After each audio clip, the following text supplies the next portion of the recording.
Have you ever wondered why humanity from every corner of the planet was born in Africa? What is so special about this continent that it became the cradle of our species? Was it chance, a miracle, or was humanity's fate written in the stars? If you think the answer is simple, get ready for a journey that will challenge everything you thought you knew.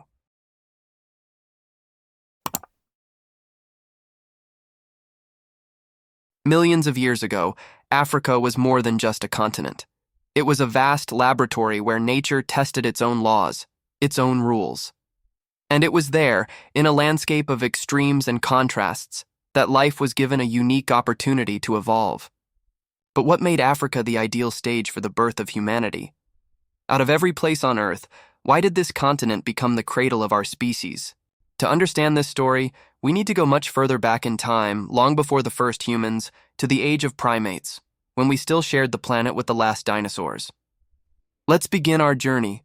What was so unique about Africa? It wasn't a stable continent. On the contrary, Africa was a land of constant change. Its extreme climates, natural disasters, and ever-transforming landscapes shaped our ancestors in a one-of-a-kind way. While these forces created challenges, they also created opportunities, an ideal mix for producing a new form of life, more adaptable, more intelligent. Around 20 million years ago, the continents began to move like pieces on a chessboard. Africa and Asia drew closer, forming a land bridge that connected two worlds.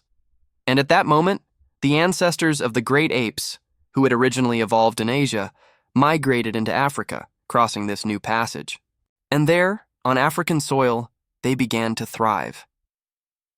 While their relatives in other parts of the world were wiped out by natural catastrophes and climate shifts, those who reached Africa found a new home, an ideal refuge.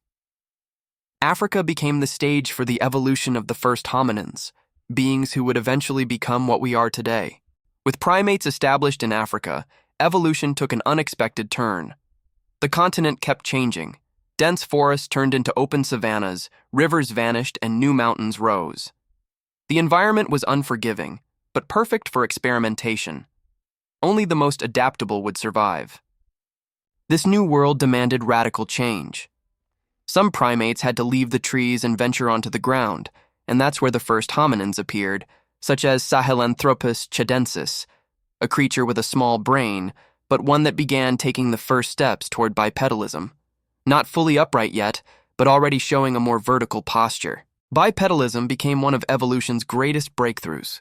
In the open savannas, walking upright not only saved energy, it freed the hands for other tasks, like carrying food and using tools.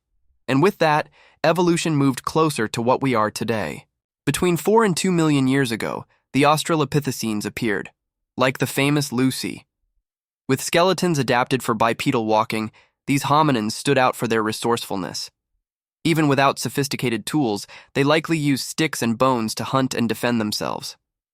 They were hunters and gatherers, living under constant threat from predators like lions and crocodiles.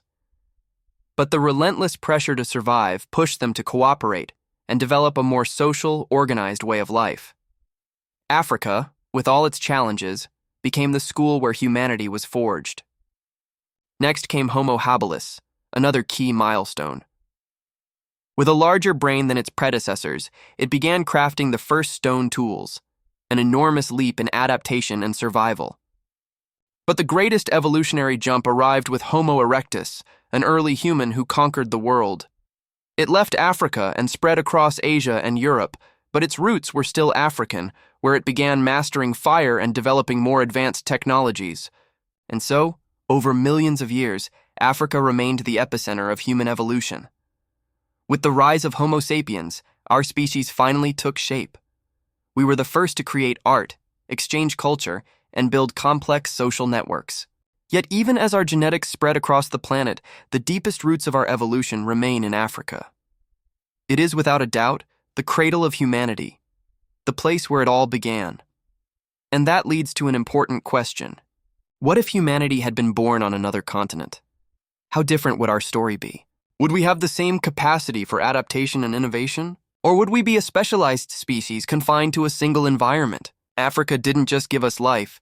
It gave us the tools, the adaptability, and the curiosity that define who we are. In every cell of our bodies, there is a piece of that mysterious land, filled with history and challenge. Now I want to hear your opinion. Do you think Africa was truly our only cradle? Or do you believe there are still hidden truths waiting somewhere else on the planet? And if we had evolved on another continent, what do you imagine we would be like today? Leave your comment below, and let's discuss these fascinating questions. And if you love uncovering the mysteries of our origins, don't forget to subscribe and turn on notifications so you don't miss any of our upcoming videos. Thanks for watching. And remember, every discovery brings us closer to understanding who we really are.